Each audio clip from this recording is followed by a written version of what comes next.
মোটা করে বইটাতে হেডিং লেখা আছে, পাতাটা উল্টাইলাম তো, মৃত ব্যক্তি কথা বলে, মৃত ব্যক্তি জ্ঞান দেয়। পৃথিবীর সব থেকে বড় শিক্ষক হলো মৃত ব্যক্তি, আর পৃথিবীর সব থেকে বড় ক্লাসরুম হলো জানাজা। এই মৃত ব্যক্তি যখন পড়াবে, আর জানাজাতে দাঁড়িয়ে যারা পড়বে, মৃত ব্যক্তি পড়াবে, খাটে শুয়ে চুপ পড়াবে, আর জানাজাতে দাঁড়িয়ে যারা পড়বে, এই পড়া করার পর, এই পড়াটা হয়ে যাওয়ার পর প্রাইমারি স্কুলে পড়া নয়, হাই স্কুলে পড়া নয়, কলেজের পড়া নয়, ইউনিভার্সিটি পড়া নয়, আল জামিয়ার পড়া নয়, মাদ্রাসার পড়া নয়, হাইমাসের পড়া নয়, মৃত ব্যক্তি পড়াবে, জীবিত ব্যক্তি পড়বে, দিয়ে যখন ঘর চলে যাবে, তারপরে যদি ওর পড়াটা মনে না থাকে, তারপরে যদি ওর পড়াটা মনে না থাকে, ওর মতো হতভাগা হতদ্রদ্য বদনসিবকে পৃথিবীর যে কোনো ইউনিভার্সিটিতে দিয়ে দেন, আর মানুষ করতে পারবে না। ওই বইটাতে লেখা রয়েছে। আমার মাথা কাজ করছে না, আর জালসার সময় কাছে এসে আর 8 ঘন্টা পর ডাকবে, আর ওই একটা পড়া খালি ঘুরিয়ে ঘুরিয়ে পড়ছে। কেমন কথা বলছে রে, মরা ব্যক্তি পড়াবে। তখন আস্তে আস্তে পড়তে, ইমাম গাজ্জালির বই বুঝতে কষ্ট হয়, ইহা উলুম বুঝতে কষ্ট হয়, তাম্বেহুল গাফিলিন বুঝতে কষ্ট হয়। পড়তে পড়তে যখন 3 বার 4 বার 5 বার ছাড়িনি, তখন দেখলাম যে ক্লিয়ার হলো। এবার বলেন, একটা উদাহরণ দিব, তারপরে সবগুলোকে মিলিয়ে দেবো আপনাদেরকে, ধ্যানের সঙ্গে শুনবেন। খুব বড় দর্শন তত্ত্ব ধরেছি ইমাম গাজ্জালির কথা। উদাহরণটা কি, এখন প্রাইমারি স্কুলে দুপুর বেলায় ভাত দেয় না, ভাত ভাত মিড ডে, আন্ডা, তাও আন্ডা চুরি হচ্ছে, কি হচ্ছে, ভেজাল।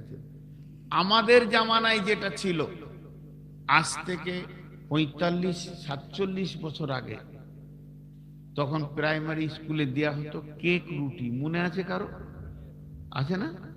কেকটা কেন দিত? কেকটা কেন দিত? সরকার ওটা বরাদ্দ করেছিল। কেন?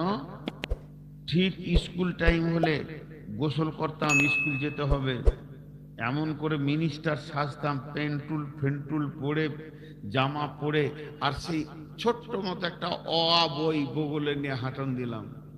ঠিক মনে হচ্ছে যেন অফিসে যাচ্ছি, আসলে পড়তে যায় না, কেকটা লোভে গেছি, কেকটা লোভে গেছি। খালি একবার যদি ছুটি বলে দেয় তো বইটা নিতাম না, উঠে পালিয়ে যেতাম, মারধর। আমার বোন পড়তো আমার থেকে উঁচু ক্লাসে, আমার বই কুড়িয়ে ওকে অনেকবার দিতে, দেখ তোর ভাই বই ফেলে দিয়ে পালিয়ে দিয়ে নিয়ে যা বাড়ি। এই ঘটনা কেন? আমি যে উদাহরণটা দিলাম, যে সরকার চাইছে আমার দেশের শিশু নাগরিক যাদের জ্ঞান হয় নাই, ওদেরকে কেকের লোভ দে, রুটির লোভ দে, তাহলে ওরা স্কুলে আসবে, আর ওদের পেটে অক্ষর গলা ভরে দে, যেন কেউ নিরক্ষর না থাকে, অক্ষর ভরার কৌশল। বিশ্বনবী বললেন, জীবিত তুমি মৃতের জানাজায় যাও। হে জীবিত, হে হরিপুরের লোক, ইসলামপুরের লোক, ও যত এলাকার মুসলমান আছো, একটা মৃতের জানাজায় যাও। শুধু জানাজা পড়লে 1 উহুদ পাহাড় নেকি, আর যদি কবরের শেষ পর্যন্ত থাকো 2 উহুদ পাহাড় নেকি। এই নেকির লোকটা কেন নবীজি দিলেন, এটা কেন বরাদ্দ করলেন? এই জন্যে যে ওই নেকিটা আনতে গিয়ে মৃত্যু ব্যক্তি যখন পড়াতে শুরু করে দেবে, আমার উম্মতরা পড়ে নেবে, আর এমন পড়ে নেবে ও মানুষ হয়ে যাবে, তাহলে কাজে লেগে যাবে। এর জন্য জানাজাতে গ্যাদারিং করো, যত পারবে যাও, লোভে চলে যাও, নেকিটার লোভে। এই মুরব্বি ধরবে, ও ধরবে, আমি ধরবো, আহারে যাই রে নেকি পেয়ে যাব। কারণ নেকিটা ছাড়বো কেন? আমি একদিন বাড়ি থেকে আসছি, কালিয়া কালিয়া চক পার হচ্ছি, আর ওই দিক উমরপুর পার হচ্ছি, যাই হোক মনে পড়ছে না, আর দেখছি একটা জানাজার খাট যাচ্ছে। ড্রাইভারকে বললাম গাড়িটা দাঁড় করিয়ে দে, নেকিটা লুটে লিব, পেয়ে গেছি, এখনই জানাজা শুরু হবে। এই লোভে আমি নামলাম। ওই লোভে এখনই মাইয়াতের খবর আসবে হরিপুরের পূর্ব পাড়ায় একজন হাজী সাহেব মারা গেছে, আমরা আর কেউ কোথাও যাব না। বন্ধু ডাকবে, হাটে আয়, যাব না, ঘাটে যাব না, কারণ জানাজায় যাব। আমার লোভ ঢুকে গেছে, আমাকে নেকি নিতে হবে, নেকি নিতে হবে। 2 কিরাত নেকি আমি পেয়ে যাব, 2 উহুদ পাহাড় নেকি পেয়ে যাব। এই আশা করে যখন আমি ওখানে গিয়ে পৌঁছালাম, তখন ওই মাইয়া আমার সঙ্গে কথা বলতে শুরু করে দিল, আমাকে কিলাস দিতে শুরু করলো। কি কিলাস, কি কিলাস? ধ্যান যদি এদিকে দেন তা ভালো, ধ্যান অন্যদিকে গেলে সব শেষ হয়ে যাবে। বরফ ফিলোজফি ধরেছি, ধ্যান আমার দিকে দেন, নাহলে আমার মন কেটে যাবে। কি কিলাস করে? এবার কিলাসের অক্ষর কটা আপনাদেরকে শোনাই। আচ্ছা, আমার দিকে ধ্যান আছে না নাই? কইতা আমি বুঝতে পারছি। এবার মৃত্যু ব্যক্তি কি বলছে দেখেন জীবিতদেরকে। তার আগে একটা দর্শন কথা বলে দিই 2 লাইন। একটা জীবিত ব্যক্তি মৃত ব্যক্তিকে দেখার পর তার জ্ঞানের দরজা যদি না খুলে, একটা জীবিত ব্যক্তি মৃত ব্যক্তিকে দেখার পর তার যদি জ্ঞানের দরজা না খুলে, একটি জীবিত ব্যক্তি মৃত ব্যক্তিকে দেখার পর তার যদি জ্ঞানের দরজা না খুলে, সেই দরজাটা কি? যে আমি সমস্ত মাল ছেড়ে চলে গেছি, মহব্বত ছেড়ে চলে গেছি, আমার সাথে দেখো জমি জায়গা যায়নি, আমার বিবি যায়নি, ছেলে যায়নি, আত্মীয় স্বজন যায়নি, সব রেখে চলে গেলাম। আমি যেটুকু আমল করেছি ওটুকু নিয়ে চলে গেলাম। এই দৃশ্যটা দেখার পর জীবিত ব্যক্তি যদি মসজিদের দরজা খুঁজে না পায়, তার জ্ঞানের আলোটা যদি না জ্বলে, জ্ঞানের বাতিটা যদি দুপুরে না জ্বলে উঠে, ওই রকম মূর্খকে যদি ইউনিভার্সিটিতেও পড়ানো হয়, মানুষ করা যাবে না। কারণ মৃত ব্যক্তি চিৎকার করছে, হে জীবিত, তোমরা জানাজায় এসেছো, একবার আমাকে দেখো, আমি কথা বলতে পারছি না, প্রয়োজন চাইতে পারছি না, আমি যে বিবিকে এত ভালোবাসতাম সেও সরে গেছে, স্বামী কাছে নাই, যে ছেলেগুলোকে মহব্বত করতাম প্রেম প্রীতি দিয়ে আমি আগে নিয়ে এসেছি, যাদের জন্য টাকা করে গাড়ি বাড়ি ব্যবসা বাণিজ্য তিলে তিলে তিলে তিলে সাজিয়ে দিলাম, তারা আমার কেউ নয়।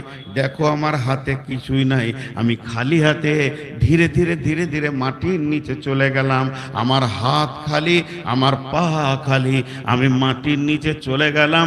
হে জীবিত, তোমরা এখান থেকে জ্ঞান নিয়ে যাও, এই দিনটা সবারই আছে, এর বিকল্প কিছু নাই। যে একটা মৃত ব্যক্তি আপনাকে জ্ঞান দিচ্ছে, কথাটা বুঝাতে পারলাম? আর একবার বলছি, আপনারা যেটাই ভুল শুনলেন শুনলেন, যা শুনলেন, আমি এখন আপনাদের সামনে যেটা বলছি, একটা মৃত ব্যক্তি কতগুলো কথা বলে গেল। তো মৃত ব্যক্তি জীবিত ব্যক্তিকে জ্ঞান দিল। এবার চলেন জানাজাতে একবার ঢুকি। একটা লোক মারা গেছে, মৌলানা জানাজা পড়বেন। আমি জানাজার দোয়াটা পড়ছি, কটা হচ্ছে খালি আঙ্গুল দিয়ে গুনবেন, 1 2 করে সবাই গুনবেন, কিন্তু আমি কেটে কেটে পড়ব। আল্লাহু আকবার। আল্লাহুম্মা গফির লি হাইয়িনা ওয়া মাইতিনা ওয়া শাহিদিনা ওয়া গায়িবিনা ওয়া সাগীরিনা ওয়া কাবীরিনা ওয়া যাকারিনা ওয়া উনসানা আল্লাহুম্মা মান হিয়াইতাহু মিন্না ফাআহি আলাল ইসলাম ওয়া মান তাওয়াফাইতাহু মিন্না ফাতাওয়াফাহু আলাল ঈমান আল্লাহুম্মা লা তাহরিমনা আজরাহু ওয়া লা তাফতিননা বা'দাহু। কটা হলো গুনে নেই? 16টা হলো। 16 বার বললাম। 16 বার বললাম। কাকে সামনে রেখে? মাইয়াতকে। সবাই বলেন মাইয়াতকে সামনে রেখে কবার বললাম? তা মাইয়াতের জন্য কবার বললাম? একবার। বাকি কটা জীবিতের জন্য। লে ভেজা যাকে কেন্দ্র করে এত রাস্তা সফর করে এসে আমি জানাজা পড়ছি, ওকে বললাম একবার, আর আমরা নিলাম 15 বার। তাহলে জীবিতর জীবিতর রাস্তা আছে, জীবিতর পথ আছে, জীবিতর পথকে ঠিক করারও রাস্তা আছে। বুঝেন? এবার চলে যান। কবর এমন একটি জায়গা, 40 বছরের বাঁচার জীবনটা 40 সেকেন্ডে আল্লাহ বুঝে নেবেন। প্রথম প্রশ্ন মান রব্বুকা, দ্বিতীয় প্রশ্ন মা দীনুকা, তৃতীয় প্রশ্ন মান নবিয়ুকা। মান রব্বুকা রব্বি আল্লাহ, মা দীনুকা দীনুল ইসলাম, মান নবিয়ুকা নবী মুহাম্মদুর রাসূলুল্লাহ সাল্লাল্লাহু আলাইহি ওয়াসাল্লাম। এখানে কি ভেজাল রয়েছে দেখেন তো, কত তথ্য কথা রয়েছে। হাজি ওসমান গনি যে বললেন কবরটা হচ্ছে আখিরাতের প্রথম মঞ্জিল, যে কবরে বেঁচে যাবে সব জায়গায় বেঁচে যাবে। হলো? এটা জমাই রাখেন। আর এই হাদিসে বলছে কবরে প্রশ্ন করা হবে তিনটি, মান রব্বুক, তোর রবকে, তোর দিন কি, তোর নবীকে। নামাজের প্রশ্ন নাই, রোজার প্রশ্ন নাই, হজের প্রশ্ন নাই, যাকাতের প্রশ্ন নাই, প্রশ্ন নাই হালালের প্রশ্ন নাই, হারামের প্রশ্ন নাই, সুদের প্রশ্ন নাই, জুয়ার প্রশ্ন নাই, মার্ডারের প্রশ্ন নাই, জেনার প্রশ্ন নাই, ব্যভিচার, লুচ্চামি, বেপরদা, লাফাঙ্গিরি, পৃথিবীতে যত হারাম রয়েছে এর প্রশ্ন নাই, হালালের প্রশ্ন নাই। যেখানে আমার পরীক্ষাতে প্রশ্নই আসবে না যে বইটা থেকে, ও বইটা আমি পড়ব না, ও বইটা আমি দেখব না। সামনে ফেব্রুয়ারিতে আমার মাধ্যমিক পরীক্ষা, কোনদিন আমি অন্য কিতাব পড়ব না, যেটা আমার পরীক্ষা আসবে সেটাই আমি পড়ব। অতএব মুসলমান এখন ধ্যান দিয়ে পড়ে যান, রব্বি আল্লাহ দীনুল ইসলাম, নবী মুহাম্মদ সাল্লাল্লাহু আলাইহি ওয়াসাল্লাম। খালি এটা মুখস্থ করেন, রব্বি আল্লাহ দীনুল ইসলাম। কারণ জীবনের প্রথম পরীক্ষায় আপনাকে এক চান্সে পাস করতে হবে। আর 3টে প্রশ্নের উত্তর হলো রব্বি আল্লাহ দীনুল ইসলাম, নবী মুহাম্মদুর রাসূলুল্লাহ সাল্লাল্লাহু আলাইহি ওয়াসাল্লাম। নামাজ রোজা করে কোনো লাভ হবে না। বেনামাজি কটা খুশি হয়ে গেল, বলছে মৌলবিটার ডেট নিবি তাড়াতাড়ি। হ্যাঁ, নামাজ রোজার প্রশ্ন এটা করবো কেন? আমার প্রশ্নটা বুঝার চেষ্টা করেন। যার আমার প্রশ্নই আসবে না সেটা আমি করবো কেন? আবার একটা গল্প শোনাবো। আমার নামে প্রচার আছে যে হাদিস কোরআন জানে না, খালি গল্প শোনাই। তা আপনাদেরকে আবার গল্প শোনাইছি। আর জামিরুল এসেছিল, আমাদের অনেক ছোট, অনেক গলা গজল বললে শুনতেও ভালো লাগছে।